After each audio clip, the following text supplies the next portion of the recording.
से इस मुशायरे के एक अहम रुकन जो सऊदी में है, खुदा की कसम अपनी रातों की नींद हराम कर दिए हैं। ड्यूटी जाए ना जाए, अनीस उर्फ गोरख जो पूरी टीम के साथ सऊदी के अंदर जेके मीडिया के हवाले से, अजीज मीडिया के हवाले से, A1 मुशायरा के हवाले से वो देख रहे हैं। और अनीस गोरखपुरी साहब, मैं तुम्हें अपनी अकीदत का सलाम अर्ज करता हूँ। वो सलाम उधर से भेजे, मैं इधर से सलाम अर्ज करता हूँ। देखिए, अनीस गोरख साहब हर साल मुशायरे में रहते हैं, लेकिन इस साल वो सऊदी से सुन रहे हैं। अनीस भाई सुनिएगा मेरी बात, मैं आप तक बात पहुंचा रहा हूं। आप तो बड़े ज़हीन है माशाअल्लाह। देखिए दोस्तों, अनीस गोरख जो है इतने ज़हीन है, मैं आया था, मुलाकात हुई थी, इतना अल्लाह ने उनको ज़हन दिया है कि एक मर्तबा शकील सेठ साहब बहुत से लोगों को अपने बैठके के अंदर बुलाए और शकील साहब ने कहा कि मेरी 2 सवालों का जवाब जो दे देगा उसे मैं मुंह मांगा इनाम दूंगा। तो उसमें अनीस गोरख भी थे। अनीस गोरख खड़े हुए और कहा, पूछिए सेठ जी। शकील साहब ने कहा, ये बताओ अनीस गोरख, मेरे हाथ की हथेली में बाल क्यों नहीं है? अब वो अनीस कहने लगा, ये भी कोई सवाल है? बहरहाल होशियार था, चालाक था, हाजिर जवाब था। फौरन उन्होंने कहा कि सेठ जी, आप इतने सखी हैं, इतना गरीबों में तकसीम करते हैं, इतना सदका खैरात करते हैं, जिसकी वजह से आपकी हथेली का बाल घिस गया है। तब शकील सेठ साहब इतना खुश हुए और कहा, ये अनीस है, वाकई इसको अपने पास मैं रखूंगा। अच्छा अनीस, दूसरा जवाब बताओ, सवाल क्या है? तो कहने लगे, पूछिए। कहा, ये बताओ तुम्हारी हाथ की हथेली में बाल क्यों नहीं है? फिर वही अनीस कह रहे, ये भी बहरहाल हाजिर जवाब थे। उन्होंने कहा, असल में सेठ जी ये है, बात है ना कि आप जो कुछ भी देते हैं मुझी को देते हैं। आपका देते देते घिस गया है, मेरा लेते लेते घिस गया है।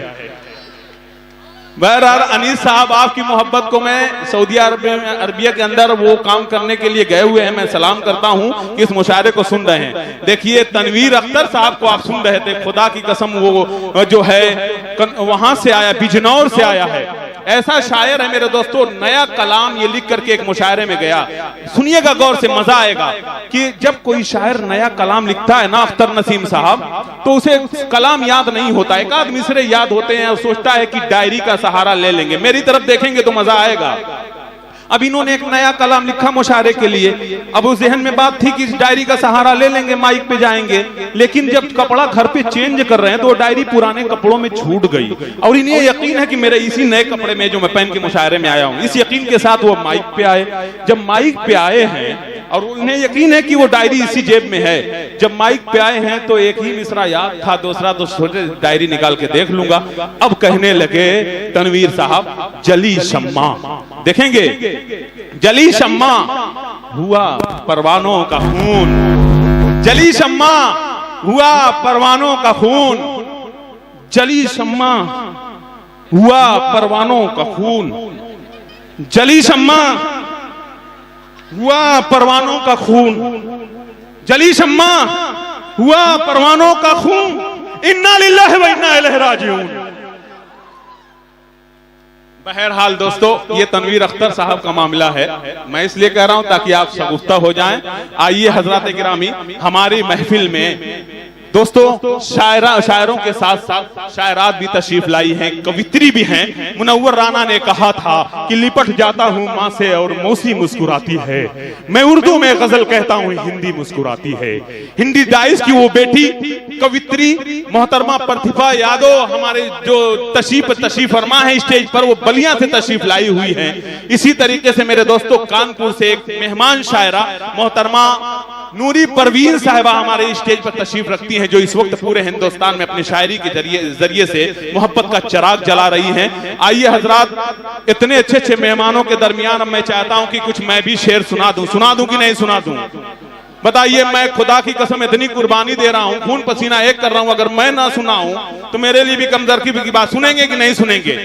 देखिए कितनी मोहब्बत देते हैं हमारे बहुत ही अजीज जनाब अब्दुल्ला अंसारी साहब, जो गुड्डू जमाली हमारे यहाँ के विधायक हैं साबिक, उनके प्रतिनिधि हैं। खुदा की कसम इनकी मौजूदगी में, और जमाल साहब प्रधान जो इब्राहिमपुर से ताल्लुक है, ऐसे अजीम लोगों के दरमियान मैं अच्छे शेर पढ़ना चाहता हूँ। पहले इनके लिए कहता हूँ, जरा सा सुनेंगे अख्तर नसीम साहब आपके मुशायरे से हवाले से कि नजर लगे न लगे। मैं शेर सुना रहा हूँ, नजर लगे न लगे, तनवीर, नजर लगे न लगे दिल लगा के आए हैं, नजर लगे न लगे दिल लगा के आए हैं, बड़े ही नाज से वो मुस्कुरा के आए हैं। अब फलक के चांद निकल बदलियों से मत शर्मा, हम अपने चांद को चादर ओढ़ा के आए हैं।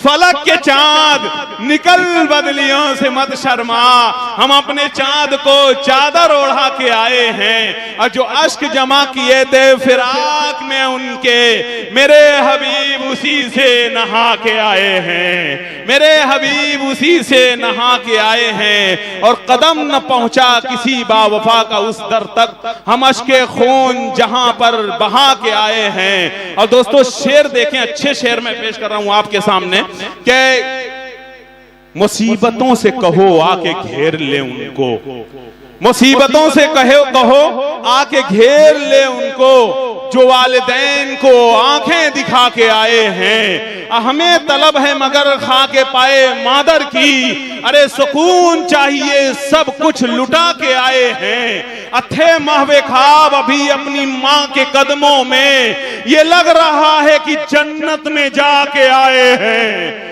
ये लग रहा है कि जन्नत में जाके आए हैं। दोस्तों माँ से मोहब्बत करने वाले लोग बैठे हैं और इतनी खामोशी से इन्होंने ये शेर सुन लिया। माँ की हस्ती का पता होना चाहिए कि पढ़ के देखो किताब हस्ती में, तड़पता है कोई बच्चा तो माँ का दम निकलता है, मगर जब माँ तड़पती है तो फिर जमजम निकलता है। पढ़ के देखो किताब हस्ती में, इससे प्यारा नाम और क्या होगा। जिसके कदमों के नीचे जन्नत है उसके सर का मकाम क्या होगा। दोस्तों मेरी माँ नहीं है, अभी इंतकाल हुआ कुछ दिनों पहले। जितने मजमे में लोग बैठे हुए उनकी माँ नहीं है। उनके हवाले से और अपने हवाले से मैं ये शेर कहता हूं कि आसमानों की हंसी रंगत से जाकर मिल गई, आसमानों की हंसी रंगत से जाकर मिल गई, घर की जीनत खुल्द की जीनत से जाकर मिल गई। माँ ने जब पर्दा किया दुनिया से मुझको ये लगा, माँ ने जब पर्दा किया दुनिया से मुझको यूं लगा, एक जन्नत दूसरी जन्नत से जाकर मिल गई। माँ ने जब पर्दा किया दुनिया से मुझको यूं लगा, एक जन्नत दूसरी जन्नत से जाकर मिल गई। आइए हजरात गिरामी,